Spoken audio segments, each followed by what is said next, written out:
Hai sahabat TCID, kalian sedang mendengarkan podcast Suara Akademia. Ngobrol seru isu terkini bareng akademisi. Kasus kecurangan akademik ramai diperbincangkan Sobat TCID. Berawal dari salah satu dekan di UNAS gitu ya. Mungkin nama Profesor Kumba sering didengar di sosial media belakangan ini dan akhirnya diikuti oleh berbagai macam kasus menghiasi timeline sosial media. Nggak cuman akun Twitter atau akun X saja, akun Instagram lumayan banyak, di TikTok juga dibahas gitu, dan di portal-portal berita pun disebut. Well, ini sebenarnya kayak bukan hal yang baru gitu di dunia pendidikan Indonesia. Banyak teman-teman komunitas akademisi, komunitas peneliti sudah menyoroti hal ini dari tahun 2021 bahkan atau mungkin sebelum-sebelumnya dan 2021 mulai kenceng gitu di era COVID. So, ya, memuncak di 2024, mendekati Lebaran, kasus ini pecah gitu ya dalam tanda petik dan ini jadi bahan perbincangan dan kita sih berharapnya pendidikan tinggi Indonesia tidak terulang lagi kasus seperti ini dan kita bakal ngebahas nih kira-kira kenapa kasus ini bisa terjadi, apa yang salah dan langkah apa yang bisa diperbaiki. Itu bakal jadi pembahasan kita di Suara Akademia kali ini dan untuk episode setelah Lebaran ya setelah kita tadi libur 2 minggu Suara Akademia ini kita bakal ngobrol bareng sama Mas Idam Syah Eka Putra. Beliau adalah dosen dari Fakultas Psikologi Universitas Persada Indonesia dan juga bagian dari KIKA, Kaukus Indonesia untuk Kebebasan Akademik. Halo, Mas Idam Syah, apa kabar, Mas? Halo Mas, baik. Oke, nice to know it, Mas Idam Syah. Mungkin kita sedikit nge-flashback dulu nih, Mas Idam Syah gitu. Ketika ada permasalahan Profesor Kumba gitu ya, yang Ya, tiba-tiba mencuat, diangkat oleh portal berita luar gitu di Malaysia mengenai pencatutan nama gitu dalam penulisan jurnal. Mungkin ada sedikit pendapat nih Mas Idamsyah atau mungkin sedikit cerita pengalaman ketika berita itu naik di sosial media dan akhirnya kedengeran sampai teman-teman Kika juga ngebahas itu nih Mas. pertama buat saya ini sebenarnya sangat beruntung sekali sekarang ya ini kita kasusnya Kumba pertama ini bisa sangat viral, yang akhirnya banyak orang mulai melek ya urusan akademik Hmm. misconduct ini di Indonesia gitu. Ya, ini problem Kumba, rentetannya ya masalahnya bisa panjang banget ya, dan bisa melebar gitu.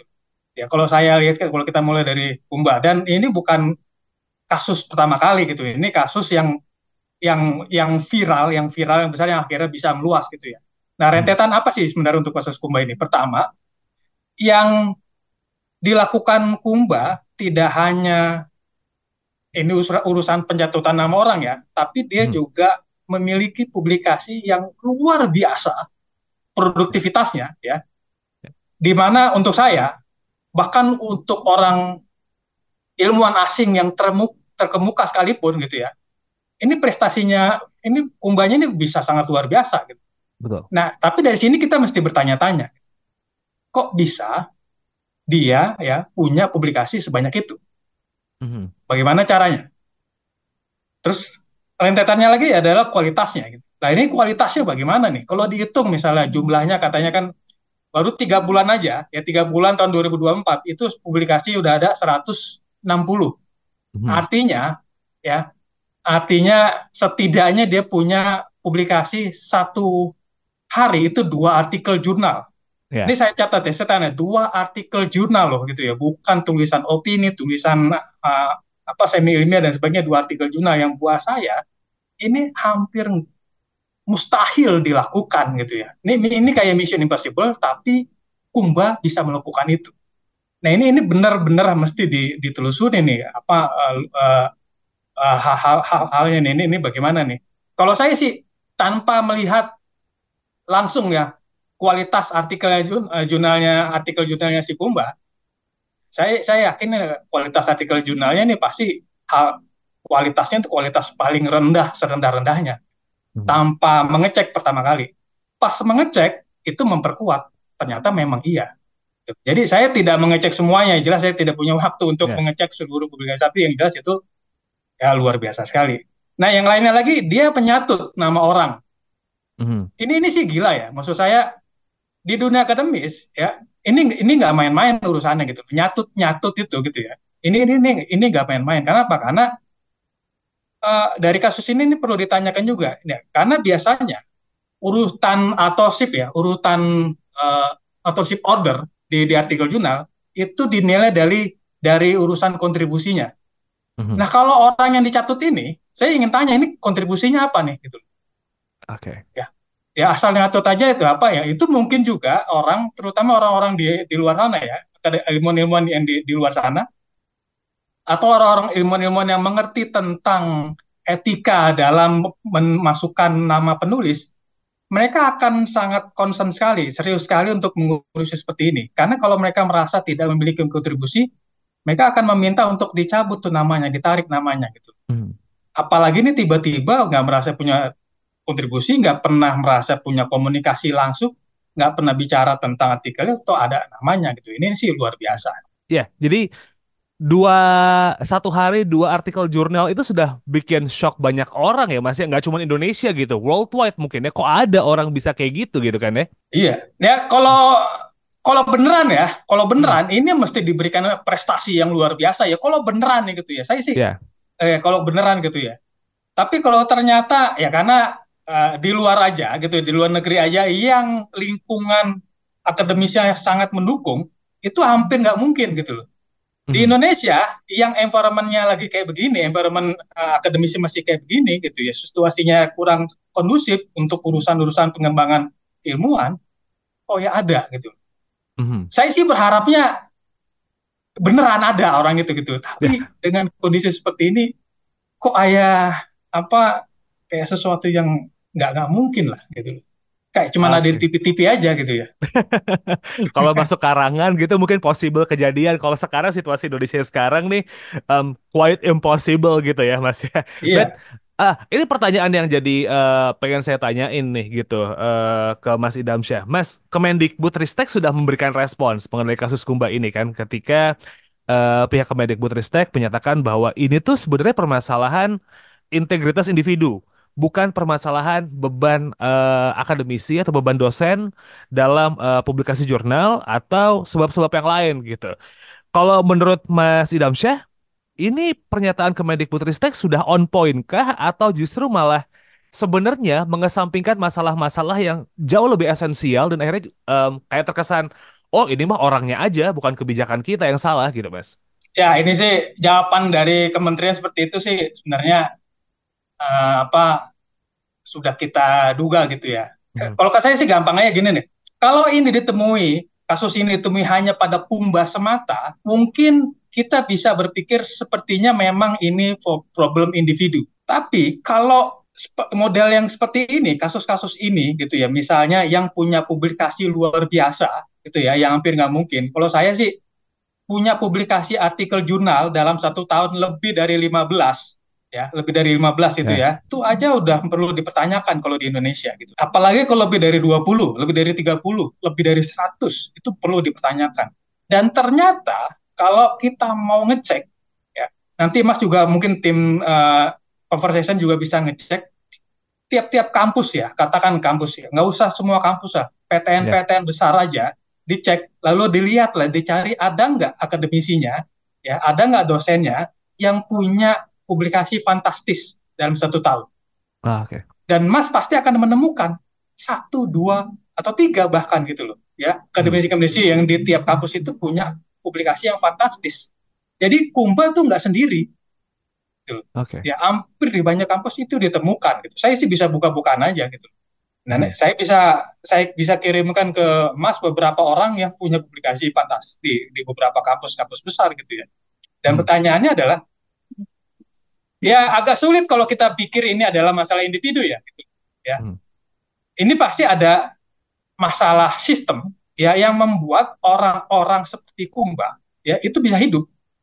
Ya. Orang-orang seperti Kumba yang bisa mengakali sistem buah saya yang bobrok ini Hmm. gitu loh. Ini kan jadi lumayan, jadi apa ya Mas ya? Jadi pertanyaan juga untuk saya pribadi gitu, ketika kasus ini meledak, akhirnya ngelihat data nih Mas Idamsyah gitu, Ya, bahwa kasus kecurangan akademik semakin tahun itu semakin tinggi kasusnya, dan ya. kayak gimana ya? Ini jadi kayak makin ke sini, makin banyak orang yang kayaknya mencoba untuk melakukan hal-hal yang sebenarnya tidak pantas untuk dilakukan. Basically apa nih yang salah Mas Idam Syah gitu? Apakah memang beban dosen atau mungkin gaji dosen yang kurang akhirnya mereka mengejar insentif gitu, or maybe ada kesalahan berpikir juga dari stakeholder dan juga universitas yang akhirnya hal-hal kayak gini jadi awam dilakukan di banyak universitas nih Mas. Gampang aja sih. Pertama pasti ada pembiaran, gitu loh. Hmm. Kalau bukan pembiaran, pertama biasanya kita itu akan lebih kejam kepada orang yang di bawah, ya di dunia akademis ya. Orang yang di bawah dalam arti Ya. ini kejam sama mahasiswa, ya kejam sama mahasiswa, tapi sama kolega-kolega yang sejawat gitu itu nggak kejam gitu loh. Jadi sama Ya. dosen-dosen sama yang level-level akademis itu loh kok malah kayak dibiarkan gitu loh ya. Ya. Dan bisa jadi pemerintah memang nggak sadar untuk itu atau tutup mata Ya. atau merasa dirinya sudah menangani dengan baik kasus-kasus akademik misconduct gitu loh. Ini ya Hmm. biasa aja, biaya. Oh, udah saya sudah tanganin kok. Gitu. Tapi kalau bicara penyebab, ya kita bisa lihat aja lah bahwa aturan yang dibuat oleh pemerintah itu kan misalnya nih, ini aturan kayak kewajiban publikasi ilmiah nih, ya Hmm. wajib publikasi ilmiah itu kan diperlakukan untuk semua kampus, Betul. ya. Atau kalau syarat GB harus punya publikasi terindeks kampus, ya kampus Hmm. dari kelas kambing sampai kelas gajah, sampai kelas tuna, sampai kelas salmon, gitu ya, harus ikut. Gitu. Ya. Dan kampus di Indonesia ini kan nggak punya hak untuk konsentrasi di level mana mereka bersaing. Jadi Hmm. kampus level kambing, misalnya mereka sebenarnya tahu gitu loh, bahwa nggak mungkin dia bisa berkompetisi di dunia internasional, di level internasional. Tapi Betul. karena sudah aturan yang dibuat pemerintah seperti itu, akhirnya wajib. Oke. Kenapa ya wajib untuk punya publikasi internasional. Padahal kampus, nih balik lagi ya, kampus-kampus yang Hmm. padahal banyak kampus juga berpikir, saya cuma mau berkompetisi di level nasional kok. Oke. Kenapa kami harus dipaksa untuk go internasional? Karena dipaksa, terus dipaksa, ya udah orang kan bisa berbuat apa aja kan. Ya udahlah, yang Hmm. penting bisa terpenuhi aja, ada checklistnya, ya ada checklist ya nih. Nah kalau tidak berkaca seperti ini, tidak merefleksikan, ya ada hal yang salah gitu loh. Dan ini dianggap kasus tadi kasus individu dan ditangani khusus untuk individu-individunya, bukan lihat pada apakah sistem yang sekarang ini sudah benar, ya Hmm. ini agak susah nih gitu loh. Mungkin nggak ya Mas ya, apakah memang dari Kemendikbudristeknya sendiri yang framework berpikirnya nih yang perlu dibenahi gitu Mas Idamsyah, karena tadi kan kalau misalnya nge-refer statementnya Mas Idamsyah adalah kampus kan ada banyak jenisnya gitu ya, kayak tadi yang kampus Ya, kelas tuna dan juga kelas salmon kalau kita bandingkan dengan ikan, kalau hewan misalnya kelas kambing dan juga kelas gajah itu disamaratakan harus semuanya let's go buat jadi go international, jadi international apa namanya kayak world class university gitu. Ada ya. kesalahan di framework berpikir kan dari Kemendikbudristeknya yang akhirnya membuat ini jadi sering terjadi dan akhirnya terkesan ada pembiaran di situ atau gimana nih? Ya memang ada. Pertama sih saya bilang gini, nanti saya yakin karena kasus Kumba ini gitu ya, pemerintah akan membuat aturan-aturan baru lagi, gitu loh. Mhm. Membuat aturan-aturan baru lagi berdasarkan pola pikirnya mereka, Oke. mindsetnya mereka gitu. Ini harus ada aturan seperti ini yang akhirnya akan sangat mempersulit. Ya jelas banyak, ya ada, kalau aturan-aturan tercatat ada hal-hal yang sudah ditulis, misalnya pelanggaran plagiat itu jelas tuh. Mhm. Ketika ada seorang ya yang menemukan punya kasus pelanggaran plagiat, dia akan dihukum. Ya. Bahkan kalau bisa, saya lupa itu, kalau Mas bisa cek itu sampai 200 juta atau apa gitu, ada angkanya tuh gitu Ya. pelanggaran. Nah pertanyaannya, ya sudahkah ada penerapan hukum itu? Nah itu dulu, ya itu. Ya, Ya, pelanggaran mereka aja pun teknis. nggak konsisten untuk urusan itu. Dan urusan mindset, saya bilang memang ada urusan mindset yang keliru di Indonesia. Gitu. Kenapa? Hmm. Karena pemerintah kok ya ikut-ikutan jadi pemain gitu loh. Ya. Ikut-ikutan misalnya kontrol eh, aktivitas akademisnya dosen, ya Ya.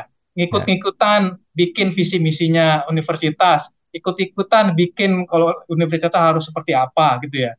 Ini kan Betul.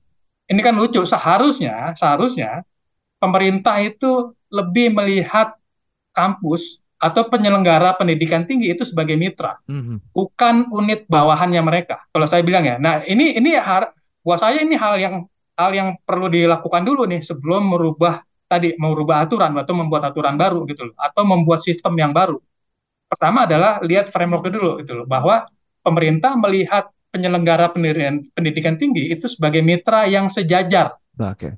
Nah harus itu ya, harus melihat sejajar, jadi kerjanya nggak nyuruh-nyuruh.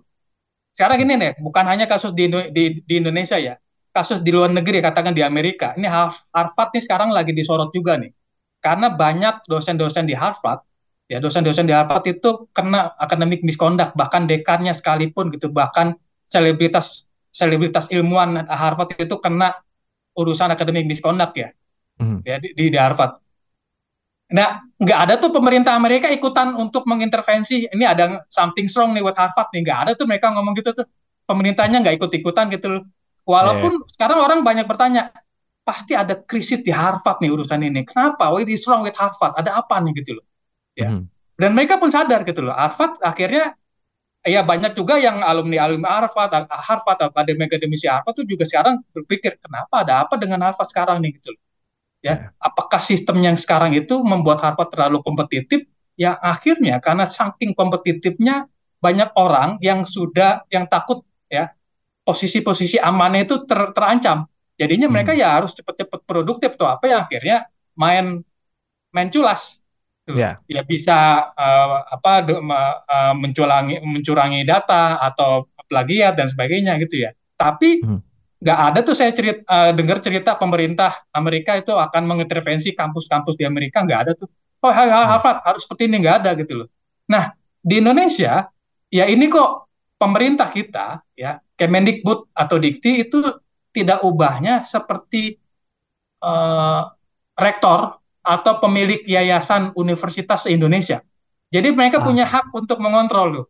Ya, sampai ini Mas Ya. ya, sampai kepegawaian dosen itu Mhm. dikontrol sama pemerintah loh. Gitu loh. Ah, ya.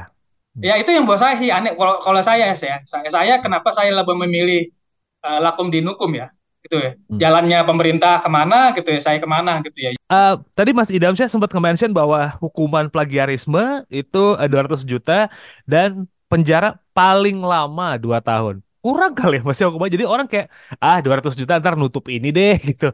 2 tahun juga paling sama remisi-remisi dikit, nggak nyampe 2 tahun. Toh juga pasti kampus juga bakal nyelamatin. Apakah memang karena hukumannya juga yang kurang kurang sadis gitu. Jadi akhirnya orang banyak yang oke, boleh dicoba deh ini gitu Mas.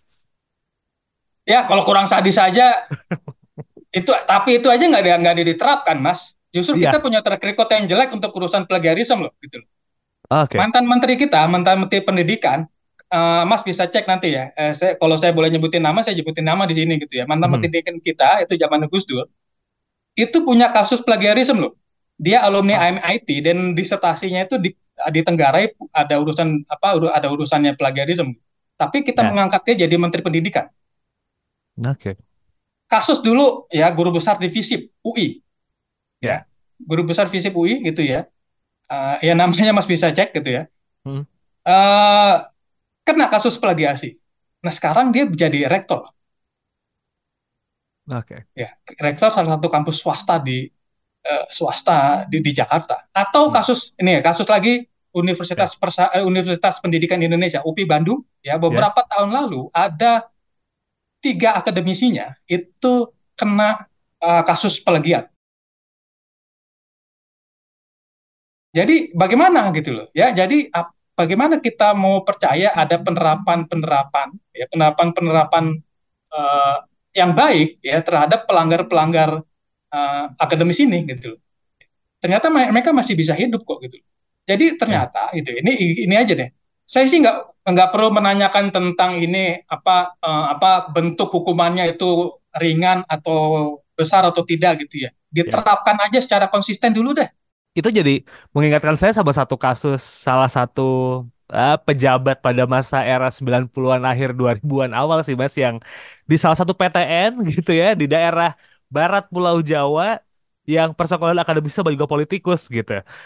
Jadi kurang lebih intinya ya kasus ini justru tidak ditangani dengan serius gitu ya Mas ya. Kalau memang ada mencuat di publik, habis itu udah hilang gitu. Orang jadi lupa atau mungkin permisif gitu ya Mas ya. Ya, Kalau kita berbicara soal apa yang harus diubah, tadi Mas Idamsyah sudah nge-mention bahwa ini ada kemungkinan nanti Dikti akan membuat aturan dan justru akan mempersulit lagi gitu para akademisi dan juga mungkin teman-teman yang ada di kampus untuk mengeluarkan jurnal gitu. Entah apapun itu, we'll see. Tapi langkah apa nih Mas yang bisa diambil lagi selain ngerevisit aturannya nih? Apakah benar-benar kita tuh harus mulai dari dasar lagi nih? Kita harus apa ya, memiliki kerangka berpikir yang benar-benar baru supaya akhirnya kasus ini nggak berulang, atau ya kayak biasanya cherry picking mana yang rusak dibenerin padahal yang rusaknya tuh mainnya ada yang lebih besar gitu Mas. kalau saya sih ini sih urusannya mungkin ke pemerintahnya dulu ya. Tadi ke pemerintah saya Hmm. sudah sampaikan gitu ya, ke Dikti harus melihat kampus itu atau penyelenggara pendidikan tinggi sebagai mitra yang sejajar Ya, gitu ya. Lalu untuk kampus itu juga jangan serta-merta mereka mau tunduk sama pemerintah gitu loh. Ya, oke. kalau dibilang mereka itu adalah subunitnya pemerintah, lalu ya iya tunduk ya ikut-ikutan aja gitu, ikutan. Kenapa? Karena mereka takut tuh diancam untuk urusan akreditasi Ya. gitu ya. Diancam untuk urusan akreditasi ya akhirnya yaudah ikutan ya karena pemerintah suruhnya begini gitu. Kalau enggak nanti akreditasi rusak gitu loh. Kalau saya sih misalnya nih, terutama untuk PTN-PTN besar lah, atau yang sudah yang levelnya mandiri ya, saya lupa namanya PLU ya, PT, gitu ya, PTNBH ya Mas ya. PTNBH ya gitu ya, kayak UI, UGM gitu loh. Misalnya UI ngomong gitu, Rektor UI, saya mau punya cara kami sendiri, jalan kami Ya. sendiri, nggak mau ikut-ikutan dikti, nggak mau ikut-ikutan pemerintah. Emangnya dikti bisa apa? Mau langsung, wah nggak boleh nih, langsung dipecat rektornya Ya. atau apa. Saya Ya. yakin kalau kampus-kampus besar berani berani melawan, itu udah jalan aja. Masalahnya Hmm. mereka kok tunduk? Itu pertanyaan saya gitu loh. Seharusnya mereka, yaudah, kalau memang katakanlah kampus-kampus besar itu, ya kampus-kampus besar di Indonesia, ya bikinlah cara yang benar, bagaimana membangun kampus dengan level internasional. Misalnya gitu ya, katakan mau level go internasional, mau kampusnya itu disebut sebagai hub riset-riset yang mendunia gitu ya. Mhm. Jadi dari mana aja nanti peneliti-peneliti terkemuka itu akan datang ke Indonesia. Ya udah bikin aturan yang baik untuk peneliti-peneliti asing, untuk akademisi-akademisi asing. Kan ini Mhm. enggak. Kita masih ada batasan loh bahwa Ya.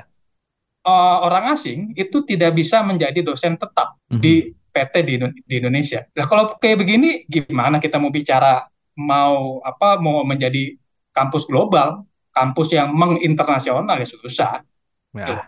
Ya.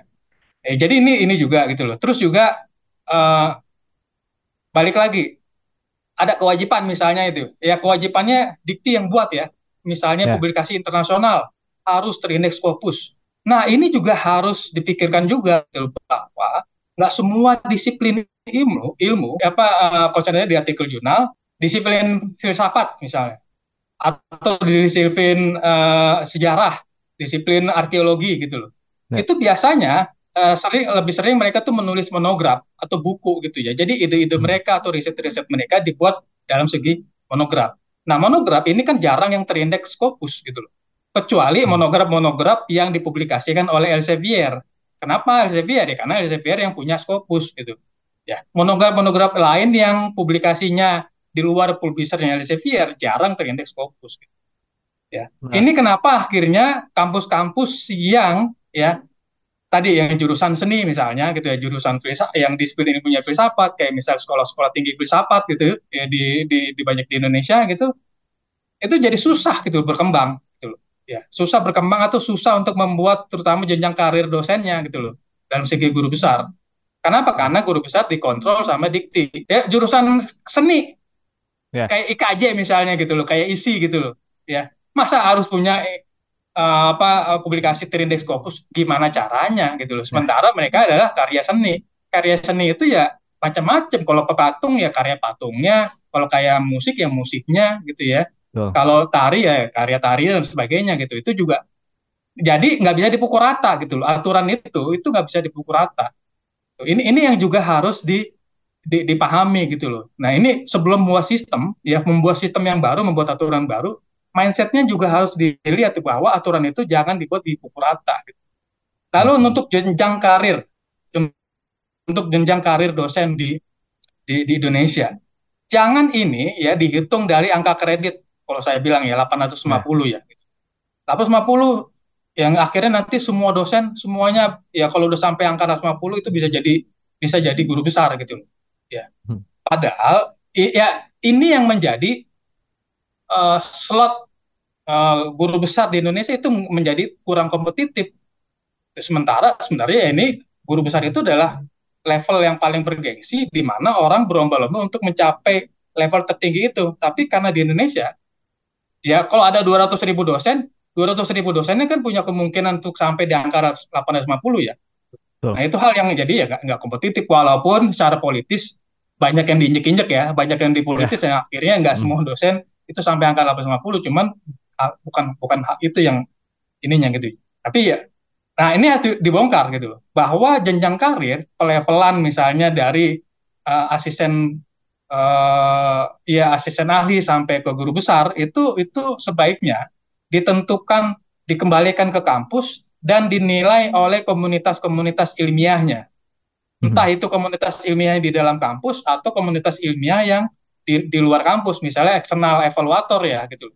Kalaupun kalaupun perlu ya undang eksternal evaluator dari dari luar negeri sana di kampus-kampus asing siapa misalnya gitu ya itu dinilai gitu loh. Yang saya yakin itu akan lebih objektif penilaiannya gitu loh.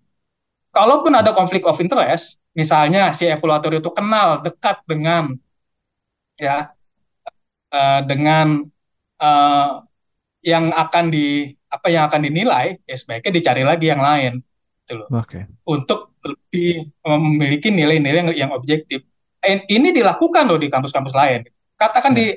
balik lagi tadi saya bahas Harvard, di Harvard pun juga demikian gitu. Di Harvard itu ada penilaiannya pakai level internal, ada pakai level eksternal kalau diperlukan. Enggak ada urusannya pemerintah ikut-ikutan untuk wah ini guru besar ini nanti pemerintah yang ngangkat, enggak ada urusannya gitu. Atau politikus mana yang bisa diangkat dari sebuah kampus jadi guru besar atau dokter honoris causa gitu yang bisa menaikkan citra kampus dan ada bantuan pemerintah gitu ya Mas Idamsyah ya. Iya betul. Oke. Politiknya lumayan kencang di Mas Idamsyah. So, saya bisa jimpulin kalau misalnya kita pengen benar-benar menyelesaikan permasalahan akademik misconduct, permasalahan kecurangan akademis gitu tuh benar-benar harus dari akarnya ya Mas ya karena kita ini bukan masalah sepele yang ternyata aturannya diperketat gitu biar nggak ada kecurangan. Not as simple as that ya Mas ya. Iya. Oke.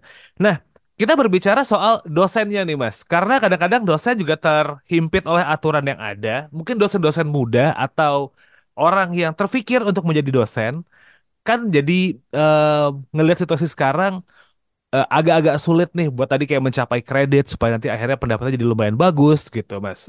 Ya income juga nanti naik juga bisa membantu kehidupannya mereka juga secara personal.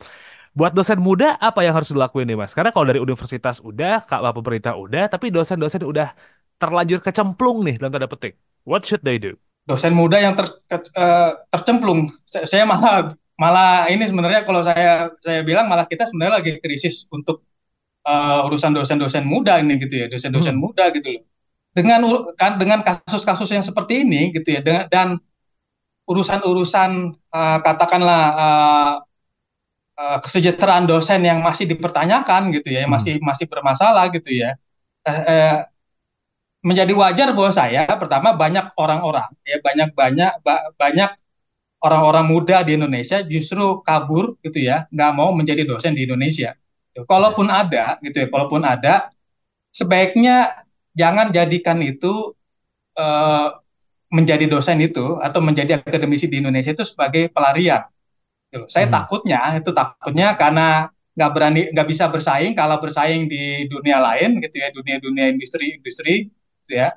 Lalu dia akhirnya diajak sama orang lain atau yang memang mau tiba ya udahlah iseng-iseng dulu deh gitu. Masuk ke kampus ngajar gitu ya akhirnya bisa Hmm. masuk gitu ya, jadi hanya sebagai pelarian. Ya kalau bisa jangan seperti itu gitu. Nah. Ketika dosen-dosen muda itu memilih untuk menjadi akademisi, buat saya balik lagi loyalitasnya kembalikan loyalitasnya kepada loyalitas pengembangan keilmuan. Jangan Oke. loyalitas kepada satu kampus. Jadi kalau ada kampusnya menyuruh ina itu, ada kampusnya melakukan hal-hal yang nggak baik gitu ya, jangan malah ikut-ikutan Mhm. ya. Kalau ya ikut-ikutan karena ada, ya udah karena semua orang melakukan itu, ya udah akhirnya saya melakukan itu. Nah sebaiknya sih balik lagi, eh, dunia akademis, terutama dunia riset ya.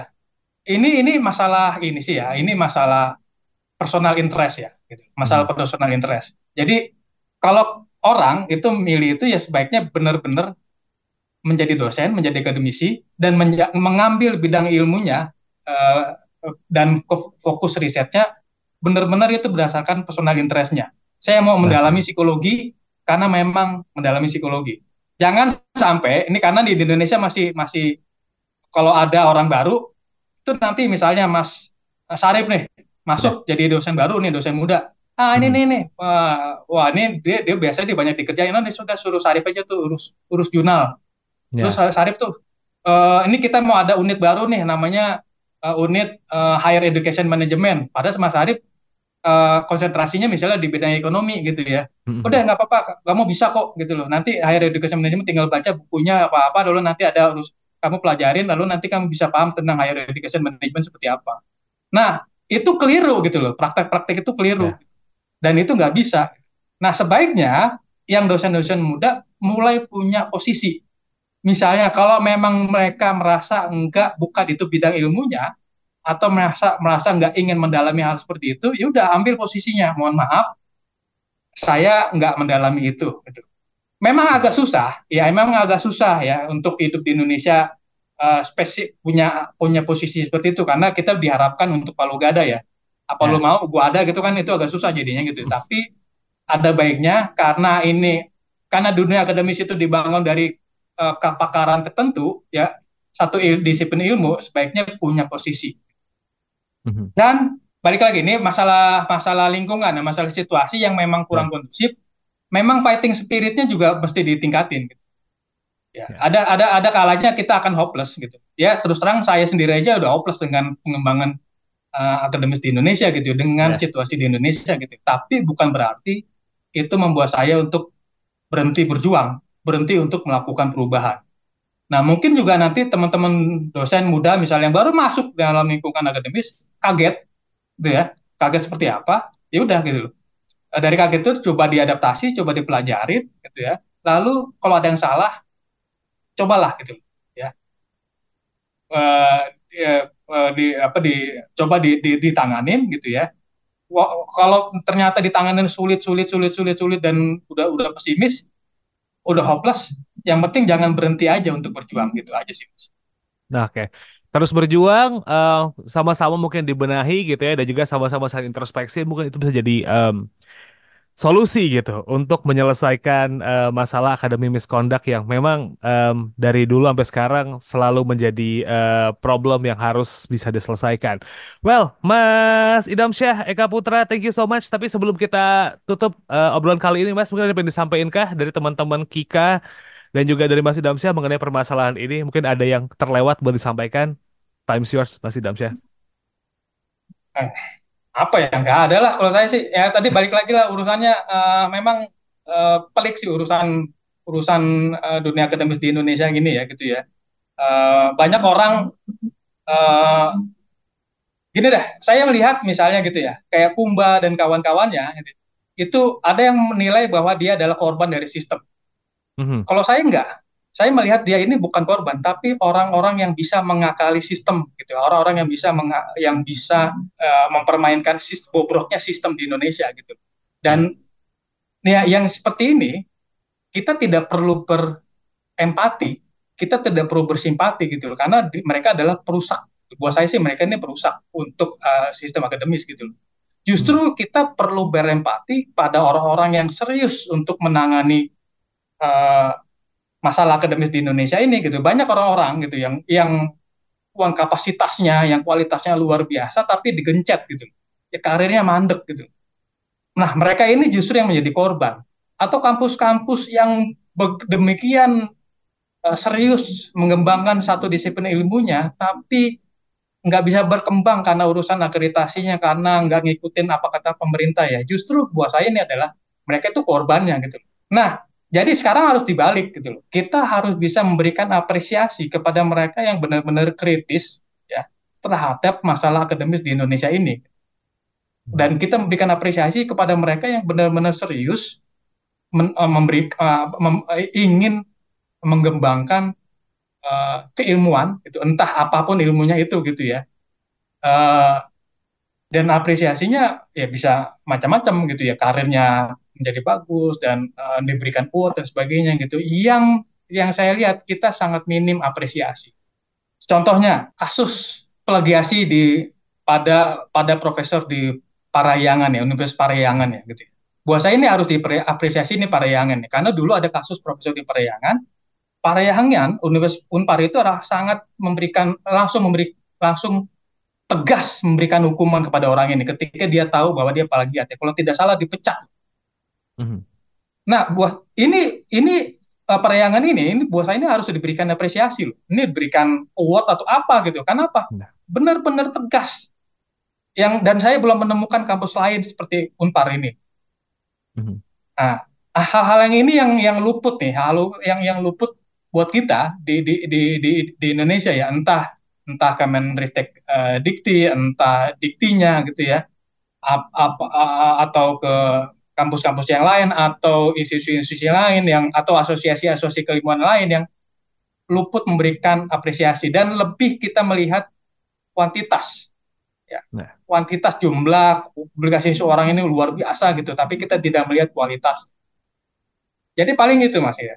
Jadi kita mesti melihat lagi siapa yang korban, siapa yang beneran mengakali, dan siapa yang perlu kita berikan apresiasi gitu.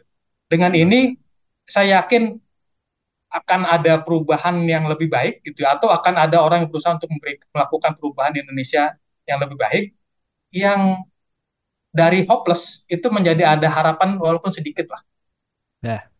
Kayak itu Mas. Oke. Well, academic misconduct is a serious problem di Indonesia ya, butuh benar-benar harus ditelusuri mulai dari kebijakan, lalu juga kenapa ini bisa terjadi, orang-orang di dalam, pihak internal kampus, pihak akademisnya juga yang sudah menerbitkan jurnal, itu semuanya benar-benar harus direvisit supaya akhirnya kasus seperti ini tidak terjadi lagi. Mungkin terjadi, tapi paling tidak kita bisa benar-benar memperbaiki satu demi satu dan juga kasusnya menurun gitu, tidak menanjak seperti beberapa tahun kebelakangan. So, it's a wrap for Suara Akademia kali ini. Mas Idham Syekha Putra dari Universitas Persada Indonesia dan juga dari Kaukus Indonesia untuk Kebebasan Akademik. Terima kasih sudah menyempatkan waktunya ya Mas ya. Semoga kita bisa ngobrol-ngobrol lagi di next episode. Saya pamit dulu. Kalau begitu, see you next time. Wassalamualaikum.